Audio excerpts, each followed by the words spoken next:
سڵاتان لەبێت و ئەم کاتتان باش بینەرانی خۆشەویستی تەلەڤیزیۆنی کۆمەڵە بە یارمەتی هاوڕێیانی هاوکارم هەواڵەکانی سەر لە بەیانی ڕۆژی سێشەمبەتان پێشکەشەکەم سەرەتا سەردێڕی گرنگترین هەواڵەکان. کۆبوونەوەی خانشینکراوانی مخابرات لە شارەکانی کوردستان و ئێران، ناڕزایەتی خەڵکی کوردستان لە ئاز بڵاوکردنی خۆراکی ماوە بە سەرچووی شرکەتی میهەن، دەست بەسەرکرانی باران سەعیدی چالاکی مەدەنی خەڵکی شاری سنە، خۆپێشاندانی مەسیحیەکانی قامیشلو و دژ بە کۆمەڵکوژی عەلەویەکانی سووریا، ناڕزایەتی پەرستاران و کادری دەرمان لە نەخۆشخانەی مەردانی ئازار لە تەورێز، بانکێشتی 15 خوێندکاری زانکۆی ئازادی سەواهەند بۆ کۆمیتەی ئینزیباتی و پشتیوانی ژنانی ئەمریکای لاتین لە ژنانی کوردستان.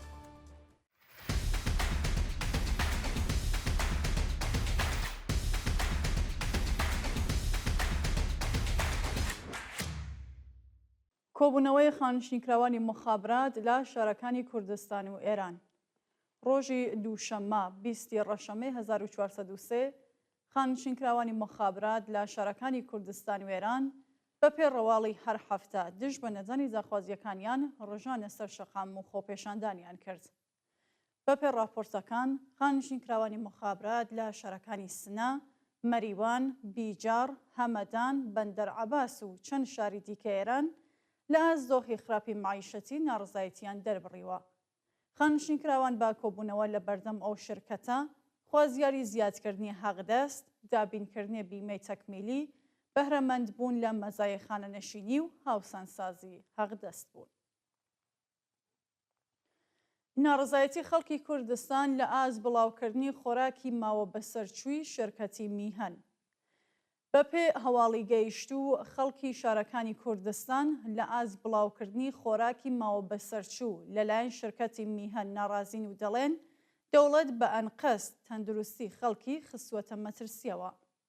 بە وتەی هاونیشتیمانیان نرخی بەرهەمە خۆراکیەکانی شرکەتی میهەن چەند هێندە چووەتە سەرەوە و ماوەی بەرهەمە خۆراکیەکان بەسەر چووە، بەڵام بەڕێوەبەرانی شرکەت بە ئەنقەست لە نێو خەڵکدا بڵاویان دەکەنەوە. شرکەتی میهەن هەمان کۆمپانیایە کە لە سەردەمی شۆڕشی ژینا یارمەتی ناوەندە ئەمنیەتەکانی ئەدا و ماشینە وەنەکانی وەکو ئامێری گواستنەوەی دەست بەسەرکراوان بەکاردەبرا. بەڕێوەچوونی مەراسمی 8 مارس لەلایەن دایکانی ئاشتی شاری سەقز. ڕۆژی یەکشەممە 19 ڕەشەممە کۆمەڵێک لە دایکانی ئاشتی شاری سەقز لە مەراسمێکدا 8 مارس ڕۆژی جیهانی ژنیان لە هەموو ژنانی کوردستان و ئێران پیرۆزبایی کرد. بەشداربوونی ئەو ڕێڕەسمە بە بەدەستەوەگرتنی تراکت و وێنەی بەندکراوانی ژنی مەحکوم بە ئیعدام ڕۆژی 8 مارسیان بنەماڵەی بەندکراوانی سیاسی و گیانبەختکردوانی ڕێگەی ئازادی پیرۆزبایی کرد و خوازیاری هەڵوەشانەوەی سزای سێدارێ پەخشان عەزیزی، وریشە مورادی و شەریفە محەممەدی، هەروەها ئازادی زەینەب جەلالیان و هەموو زیندانیانی سیاسی بوون. دەست بەسەرکردنی باران سەعیدی چالاکی مەدەنی خەڵکی سنە. ڕۆژی دووشەممە 20 ڕەشەمەی 1403 باران سەعیدی چالاکی مەدەنی و مافی ژنانی خەڵکی سنە کە لە سەردەمی شۆڕشی ژینا جارێک دەست بەسەرکرا بوو لەلایەن ئیدارەی دەسەڵاتەوە ڕفێندرا. بە پێزانیاریەکان هێز ئەمنیەتیەکانی شاری سنە بەبێ بەڵگەی قەزایی هێرشیان کردووەتە سەر ماڵی باران سەعیدی و ئەو چالاکە مەدەنیەیان بە بیانووی بەشداری لە ڕێوڕەسمەکانی ڕۆژی 8 مارس دەست بەسەر و بۆ شوێنێکی نادیار گواستووەتەوە. نابراو ڕۆژی 29 خەرمانانی ساڵی 1401 هاوکات لەگەڵ ناڕزایەتیەکانی شۆڕشی ژن ژیان ئازادی دەست بەسەر و بۆ کانونی چاکسازی و پەروەردەی شاری سنە ڕاگوێزرا بوو. بانکرانی جەبار عەزیزی بە بیانووی لە قاودانی گەندەڵی بەرپرسانی ڕژیم لە ڕەوانسەر. جەبار عەزیزی چالاکی مەدەنی خەڵکی جوانڕۆ بە بیانووی لە قاودانی گەندەڵی بەرپرسانی شارەزاری ڕەوانسەر و ئەندامانی شۆرای شار بۆ دادگا بانکێش کرا. بە وتەی سەرچاوەکانی هەواڵ، جەبار عەزیزی لە فایلێکی دەنگیدا باسی لە وەرگرتنی 6 سکەی زێڕ وەکو بەرتیل لەلایەن فەرهاد تابزەر شارەزاری پێشوو چەند ئەندامی شۆرای شاری ڕەوانسەر لە پەیمانکارێک بە ناوی یوسفی کردووە. ناوبراو هەروەها باسی لە دامەزراندنی هاوژینی شارەدار بە حەقدەستی 22 میلیۆن تمەن و گواستنەوەی 600 میلیۆن تمەن پارە لە حسابی شارەداری بۆ پەیمانکارێکی دیکە کردبوو. پاش بڵاوبوونەوەی ئەو فایلە دەنگیە سکاڵا لەسەر جەبار عەزیزی تۆمار کرا، بەڵام پەروەندەکە بە دەستێوەردانی مەلا قادر ئێمام جومعەی پاوە بەسترە و تۆمەتباران بێتاوان ناسێندران. ئێستا و چالاکە مەدەنیە بۆ جارێکی دیکە بانکێشتی دادگا کراوە و بنەماڵەکەی نیگەرانن ناوەندە ئەمنیەتیەکانی ڕژیم پەروەندە سازی بۆ بکەن. ئازادی جەلیل محەممەدی و کەماڵ ئاخرەتی بە دانانی وەسێقە. ڕۆژی یەکشەممە 19 ڕەشەممە جەلیل محەممەدی و کەماڵ ئاخرەتی دوو چالاکی کرێکاری و مەدەنی شاری سنا بە دانانی وەسێقەی 500 میلیۆن تمەنی لە زیندانی ئەو شارە ئازاد کران. ڕۆژی چواری ڕێبەندانی 1403 و یەک ڕۆژ بە دوای مانگرتنی شکۆجاری خەڵکی کوردستان دژ بە حکمی ئەعدامی پەخشان عەزیزی و ریشە مۆرادی و شەریفە محەممەدی، جەلیل محەممەدی چالاکی کرێکاری خۆشناوی شاری سنە و ئەندامی کۆمیتەی هەواهەنگی بۆ دامەزراندنی ڕێکخراوەی سربەخۆی کرێکاری، هەروەها کەماڵ ئاخرەتی چالاکی مەدەنی ناسراوی شاری سنە لەلایەن هێزە ئەمنیەکانەوە دەست بەسەر و بۆ گرتوخانەی ئیدارەی ئیتلاعات ڕاگوێزران. خۆپێشاندانی مەسیحیەکانی قامیشلو دژ بە کۆمەڵکوژی عەلەویەکانی سووریا. ڕۆژی دووشەممە 20 ڕەشەمەی 1403 مەسیحیەکانی شاری قامیشلو لە ڕۆژاوای کوردستان لە ناڕزایەتی با کۆمەڵکوژی عەلەویەکان لەلایەن تەحریلولشام ڕژانە سەر شەقام و خۆپێشاندانیان کرد. بە پێوە ڤیدۆیانەی لە تۆڕە کۆمەڵایەتیەکان بڵاوکراوەتەوە، چەکدارێکی کوردی ئیسلامگەرا لە ڕیزی هێزەکانی تەحریرۆشام بە شانازیەوە باس لە کۆمەڵکوژکردنی 2000 عەلەوی دەکات.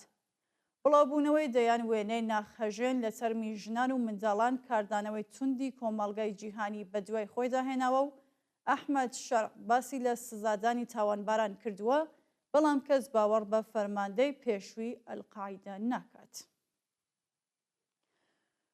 کۆبوونەوەی کرێکارانی قەراردادی نەوت لە ناوچە عەمەڵیەتیەکانی جنوب. ڕۆژی دووشەممە 20 ڕەشەمەی 1403 کرێکارانی قەراردادی شاغەڵ لە ناوچە عەمەڵیەتیەکانی جنوبی ئێران بۆ جارێکی دیکە دژ بە نەزانی داخوازیەکانیان کۆبوونەوە. کرێکارانی ناڕازی بە بەدەستەوەگرتنی پلاکارد و وتنەوەی دروشم، خوازیاری زیادکردنی حەقدەست، وەلانانی جیاوازی، پێدانی ئیزافەکاری، جێژنانە و پاداشتی کۆتایی ساڵ، دابینکردنی ئیمکاناتی ڕفاهی بەرابەر، نوێکردنەوەی گرێبەس، گۆڕانی دۆخی پیشەیی و پەیدانی بیمەی دەرمانی کارامە بوون. ناڕزایەتی پەرستاران و کادری دەرمان لە نەخۆشخانەی مەردانی ئازار لە تەورێز. پەرستاران و کادری دەرمانی شاغەڵ لە نەخۆشخانەی مەردانی ئازاری تەورێز ڕۆژی دووشەممە 20 ڕەشەممە دژ بە دۆخی خراپی پیشەی و معیشەتی کۆبوونەوە. پەرستاران و کادری دەرمان لە کۆبوونەوەکەیاندا خوازیاری چوونە سەرەوەی تعرەفەی پەرستاری، زیادکردنی حەقدەست، کەمکردنەوەی سەعاتی کار، دامەزراندنی هێزی کاری نوێ، پێدانی ئیزافەکاری و کارانە، تەزمینی ئەمنیەتی پیشەیی و تەیارکردنی بەشەکانی ئۆرژانس بە تەکنۆلۆژیای سەردەم بوون. داخرانی 6 کارگای پێترۆشیمی بەهۆی نەبوونی وزە و بێکاربوونی کرێکاران. جێگری وەزیری کەشاوەرزی دەوڵەتی پزیشکیان ڕۆژی دووشەممە 20 ڕەشەممە ڕایگەیاند 6 کارگای پێترۆشیمی بەرهەمهێنەری کودی شیمیایی کەشاوەرزان بەهۆی نەبوونی وزە داخراون و بۆ هۆیەوە دەیان کرێکار بێکار کراون. ئەو بەرپرسە دەوڵەتیە لە لێدوانێکدا ڕایگەیاند بەهۆی داخرانی 6 کارگای پێترۆشیمی لە ئێران کودی شیمیایی لە بازاڕدا کەم بووە و دەوڵەت بۆ قەرەبووکردنەوە هەناردەکردنی کودی کەشاوەرزی بۆ دەرەوەی وڵات ڕاگرتووە. لە ئێستادا تەنیا پێترۆشیمی عەسەلویە کودی شیمیایی بەرهەم دێنێت و ڕۆژی ڕابردوو پێترۆشیمی شیراز بۆ دابینکردنی پێداویستی کەشاوەرزان دەست بەکار بووە، بەڵام چارەنووسی کرێکارانی بێکارکراو ڕوون نەکراوەتەوە. بانکێشتی 15 خوێندکاری زانکۆی ئازادی سەواهەنگ بۆ کۆمیتەی ئەنزەباتی. بەپێی راپۆرتی ماڵپەڕی ئەمیرکەبیر 15 خوێندکاری زانکۆی ئازادی سەواهەنگ بە هۆکاری جیاواز بۆ کۆمیتەی ئینزیباتی بانکێشکراون. بە وتەی چالاکانی خوێندکاری، ئەو 15 خوێندکارە بە بیانووی خواردن لە مانگی ڕەمەزان، ڕەچاو نەکردنی یاسای حەجابی ئیجباری، دانانی بابەتی ڕەخنەگەرانە لە تۆڕە کۆمەڵایەتیەکان و ڕەخنەی تند لە هەندێک لە مامۆستایانی زانکۆ بۆ کۆمیتەی ئینزیباتی بانکێشکراون. لە سێدارەدانی 3 بەندکراو لە 3 زیندانی ئێران. لە ڕۆژانی ڕابردوودا 3 بەندکراو با تۆمەتەکانی پەیوەندیدار بە مادەی هۆشبەر و کوشتنی بانقەست لە زیندانەکانی خوڕەماوە، زەنجان و یەزد لە سێدارە دراون. بەپێی راپۆرتی کانونی مافی مرۆڤی ئێران، 2 بەندکراو بناوەکانی محەممەد جەواد حەسەنوەند و عوبەید مەلەکی تەمەن 27 ساڵ بە تۆمەتی کوشتنی بانقەست لە زیندانی خوڕەماوە ئەعدام کراون. لە لایەکی دیکەوە 2 بەندکراو بەناوەکانی ئەحمەد سەعیدی تەمەن 30 ساڵ و هوشەنگ محەممەدخانی تەمەن 31 ساڵ بە تۆمەتی پەیوەندیدار بە مادەی هۆشبەر لە زیندانەکانی زەنجان و یەزد لە سێدارە دراون. بڵاوبوونەوەی فایلی دەنگی ڕەفیق دووست و نەخشی لا تیرۆری دژبەرانی ڕژیم لە ئۆروپا. عەبدوڵڵا عەبدی، هەواڵنێری دانیشتووی سوید، ڕۆژی دووشەممە 20 ڕەشەممە بۆ یەکەم جار وتوێژی خۆی لەگەڵ موحسێن ڕەفیق دووست، وەزیری پێشووی سوپای پاسداران کە تیادا باس لە تیرۆری دژبەرانی کۆماری ئیسلامی لە دەرەوەی وڵات دەکات، بڵاو کردەوە. ئەو وتوێژە لە ساڵی 1397 هەتاوی تۆمار کراوە و موحسێن ڕەفیق دووست باس لە وردەکاریەکانی تیرۆری چەند چالاکی سیاسی دژبەری ڕژیم لە دەرەوەی وڵات دەکات. ڕەفیق دووست دەڵێت بۆ دابینکردنی هەزینەی تیرۆری دژبەرانی ڕژیم حسابێکی بانکیان لە شاری فرانکفۆرتی ئاڵمان کردووەتەوە و پارەی قاچاقی چەک و چۆڵیان تیادا ڕاگرتووە بۆ ئەوەی بتوانن پارەی بەکرێگیراوان پەرداخت بکەن. ڕەفیق دووست هەروەها ڕایگەیان کە بۆ تیرۆری نەیارانی ڕژیم کەڵکیان لە ئەندامانی ئەرتەشی ئازادیخوازی باسک لە ئیسپانیا وەرگرتووە و توانی ویانە شاپور بەختیار، تیمسار غوڵام عەلی ئۆڤەیسی، شەهریار شەفیق کوڕی ئەشرەفی پەهلەوی و فرێدون فەڕۆغزاد بەڕێوەبەری بەرنامەی تەلەڤیزیۆنی تیرۆر بکەن. دووە هەواڵ پشتیوانی ژنانی ئەمریکای لاتین لە ژنانی کوردستان.